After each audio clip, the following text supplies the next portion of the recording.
Genesis 19 from the New King James Version. Sodom's depravity.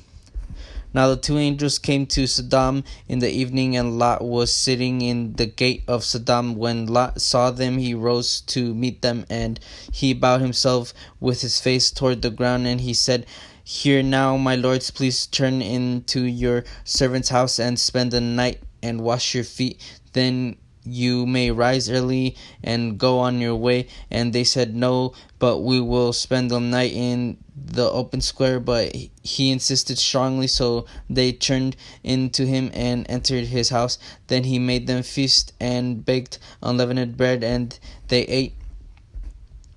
Now before they lay down, the men of the city, the men of Sodom, both old and young, all the people from every quarter, surrounded the house, and they called to Lot and said to him, "Where are the men who came to you tonight? Bring them out to us, that we may know them carnally."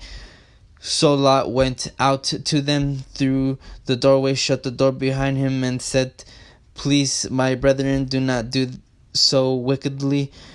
See now, I have two daughters who have not known a man. Please let me bring them out to you, and you may do to them as you wish. Only do nothing to these men, since this is the reason they have come under the shadow of my roof." And they said, "Stand back."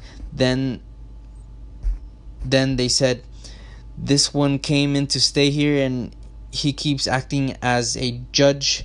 Now we will deal worse with you than with them." So they pressed hard against the man Lot and came near to break down the door. But the men reached out their hands and pulled Lot into the house with them and shut the door. And they struck the men who were at the doorway of the house with blindness, both small and great, so that they became weary trying to find the door. Sodom and Gomorrah destroyed. Then the men said to Lot, "Have you anyone else here, son-in-law, your sons, your daughters, and whomever you have in the city?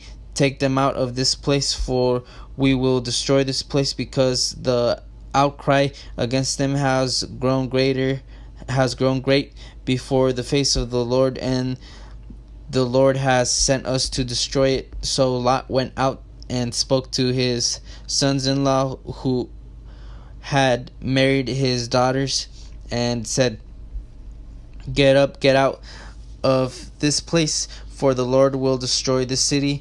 But to his sons-in-law he seemed to be joking.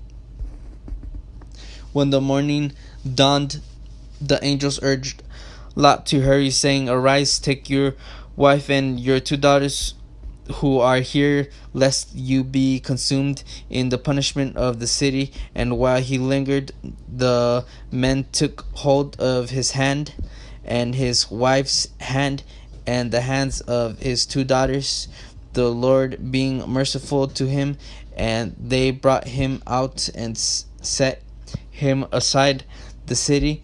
So it came to pass, when they had brought them outside, that he said, "Escape for your life. Do not look behind you, nor stay anywhere in the plain. Escape to the mountains, lest you be destroyed." Then Lot said to them, "Please, no, lords, indeed now your servant has found favor in your sight, and you have increased your mercy, with which you have showed me by saving my life. But I cannot escape to the mountains, lest some evil overtake me and I die. See now, this city is near enough to flee to, and it is a little one. Please let me escape there. Is it not a little one? And my soul shall live." And he said to him, "See, I have favored you concerning this thing also, in that I will not overthrow the city for which you have spoken. Hurry, escape there, for I cannot do anything until you arrive there. Therefore, the name of the city is called Sor. The sun had risen upon the earth when Lot entered Sor.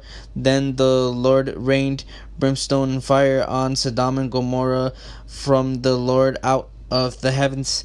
So he overthrew those cities, all the plain, all the inhabitants of the cities, and what grew on the ground. But his wife looked back behind him, and she became a pillar of salt. And Abraham went early in the morning to the place where he had stood before the Lord. Then he looked toward Sodom and Gomorrah, and toward all the land of the plain, and he saw, and behold, the smoke of the land, which went out like the smoke of a furnace. And it came to pass, when God destroyed the cities of the plain, that God remembered Abraham, and sent Lot out of the midst of the overthrow, when he overthrew the cities in which Lot had dealt. The descendants of Lot. Then Lot went up out of Sor and dwelt in the mountains, and his 2 daughters were with him, for he was afraid to dwell in Sor, and he and his 2 daughters dwelt in a cave. Now the firstborn said to the younger, Our father is old, and there is no man on the earth to come in to us, as is the custom of all the earth. Come, let us make our father drink wine, and we will lie with him, that we may preserve the lineage of our father. So they made their father drink wine that night, and the firstborn went in and lay with her father, and he did not know when she lay down or when she arose. It happened on the next day that the firstborn said to the younger, Indeed, I lay with my father last night. Let us make him drink wine tonight also, and you go in and lie with him, that we may preserve the lineage of our father. Then they made their father drink wine that night also, and the younger arose and lay with him, and he did not know when she lay down or when she arose. Thus both daughters of Lot were with child by their father. The firstborn bore a son, and called his name Moab. He is the father of the Moabites to this day. And the younger, she also bore a son, and called his name Ben-Ami. He is the father of the people of Ammon to this day.